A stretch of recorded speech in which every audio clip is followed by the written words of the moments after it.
ज्ञान the treasure में आपका स्वागत है। और हम आपको ऐसे दो संगीतकार के बारे में बताएंगे जिन्होंने तानसेन को भी पछाड़ दिया था। संगीत को संगीत की शक्ति को समझते हुए दो बहनें की कहानी मैं आपको बताऊंगा, जो संगीत में इतने निपुण थी कि उन्होंने अपने संगीत के जरिए ही अपना शरीर त्याग दिया था। संगीत ध्वनियों की एक व्यवस्था है। अगर उसे एक खास तरह से तैयार और प्रस्तुत किया जाए और उसकी ओर एक खास नजरिया रखा जाए तो वह बहुत से लोगों के लिए बहुत उपयोगी उपकरण हो सकता है। भारत में कई संगीतकार के बारे में तमाम कहानियां और किंवदंतियां प्रचलित है। इनमें से तानसेन खास तौर पर प्रसिद्ध हुए। तानसेन के गुरु हरिदास थे, जिनके नाम का मतलब है ईश्वर का दास। हरिदास ने बहुत से प्रतिभाशाली संगीतकार तैयार किए, मगर सिर्फ तानसेन प्रसिद्ध हुए क्योंकि वह राजा के लिए गाने को तैयार थे और बाकी शिष्यों ने ईश्वर के अलावा किसी और के लिए गाने से इनकार कर दिया। हरिदास ने संगीत की शिक्षा इस तरह दी कि वह सिर्फ ईश्वर के लिए हो।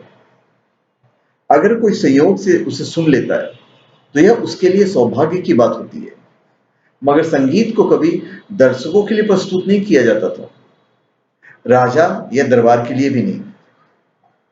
कई बार जब संगीतकार गाने से मना कर देते थे तो उनके गले काट दिए जाते थे, क्योंकि मोटी बुद्धि वाले लोग को लगता था कि संगीत उनके गले में छिपा हुआ है। तानसेन ने एक तरह से अपने गुरु के मूल्यों और अपनी चेतना के साथ समझौता किया है।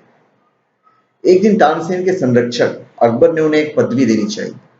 उसने तानसेन के हुनर की तारीफ करते हुए कहा, तुम इस धरती के सबसे महान संगीतकार हो, तुम्हारा मुकाबला कोई नहीं कर सकता है। मगर तानसेन ने जवाब दिया, महाराज, मैं इस पदवी को स्वीकार नहीं कर सकता, क्योंकि मुझसे भी कई गुना अच्छे संगीतकार मौजूद हैं। अकबर बोला, तुमसे कोई बेहतर कैसे हो सकता है? अगर है तो मेरे दरबार में नहीं है, कहाँ है वे? एक शक्तिशाली सम्राट के दरबार में सबसे अधिक दौलत, सबसे अधिक सुंदर स्त्रियां और सबसे प्रतिभाशाली लोग होते थे। राजा हर बेहतरीन चीज को अपने दरबार में चाहता था। भारत में कई सदियों तक ये परंपरा रही थी कि अगर 12 या 13 साल की कोई बहुत खूबसूरत लड़की होती थी, उसके माता पिता उसे कुरूप बना देते थे या उसे दाग देते थे, वरना राजा उसे उठवा लेता था। इसलिए जब तानसेन ने कहा कि मुझसे बेहतर कई गुना बेहतर संगीतकार हैं, तो अकबर चिढ़ गया था। उसने पूछा, कौन है वे? तो तानसेन ने जवाब दिया कि दो बहनें हैं जो मुझसे बहुत ज्यादा प्रतिभाशाली हैं। अकबर ने इन बहनों को न्योता भेजा। जब किसी राजा का न्योता आता है तो आपको जाना ही पड़ता है, वरना दंड भुगतने के लिए तैयार रहना होता था। उसके संदेशवाहक एक पालकी लेकर उन लड़कियों के घर गए और उनके परिवार को ढेर सारा बहुमूल्य कपड़े और उपहार दिए। जब उन लड़कियों ने यह देखा तो उन्हें लगा कि उनके पास न्योता स्वीकार करने के सिवा कोई चारा नहीं है। इसलिए उन्होंने संदेशवाहकों से कहा कि हम अभी यात्रा नहीं कर सकते, इसलिए कृपया 3 दिन तक इंतजार कीजिए। जब राजा के लोग इंतजार कर रहे थे तो लड़कियों ने संगीत की साधना शुरू कर दी, जो घर के बाहर तक सुनाई दे रही थी।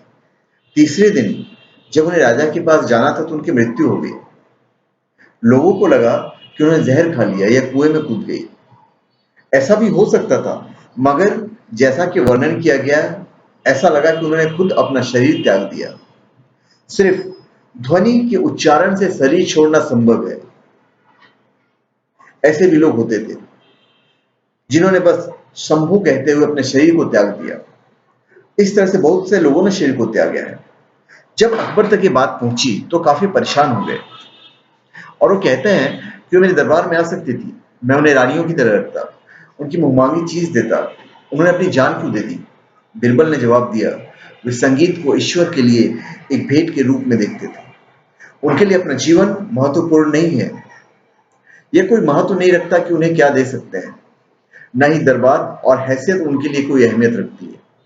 उनके लिए ध्वनि पर अधिकार पाना और उससे जिस चीज को स्पर्श किया जा सकता था, बस यही दो चीजें अहम है। उन्होंने परमानंद को जान लिया।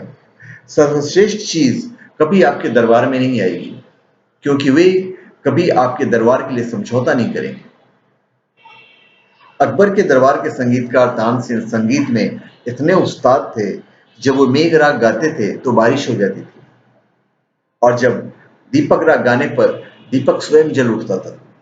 इसलिए कि वो एक उस्ताद थे, मगर फिर भी उन्होंने कहा कि मैं कुछ नहीं हूं, क्योंकि जिन लोगों ने दरबार में आने से इनकार कर दिया वे इन चीजों से काफी परे थे। अगर आप अस्तित्व के विविध रूपों और इंसानी आवाज से उत्पन्न होने वाली विविध ध्वनियों में सही तालमेल बिठा पाते हैं, तो आप सृष्टि से परे जाकर सृष्टि के स्रोत को छू सकते हैं। इसलिए चैतन्य की साधना में संगीत एक शक्तिशाली उपकरण रहा है। तो धन्यवाद। आप हमारे चैनल पे सब्सक्राइब करें और अपने कमेंट दीजिए। धन्यवाद।